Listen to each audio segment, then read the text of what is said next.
So in this short video, we're just looking at entering our students for their NCEA standards. So how you do that is that you log on to your Kmart portal, just click on Markbook, and then I'm just going to do this for my level 1. So I go through each one of my senior groups and I just click on entry after I've selected the group that I would like to work with.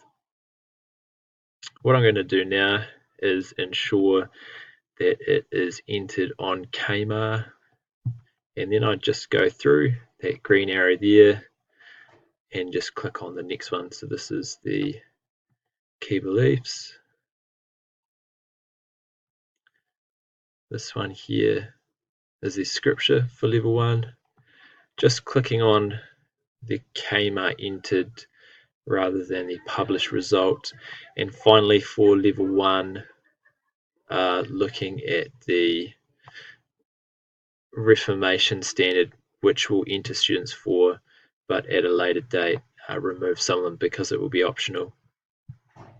So with level 2 and for level 3, it's the same process that I've shown you, with the exception that at level 1 for the Reformation topic, that's an extra that they can complete.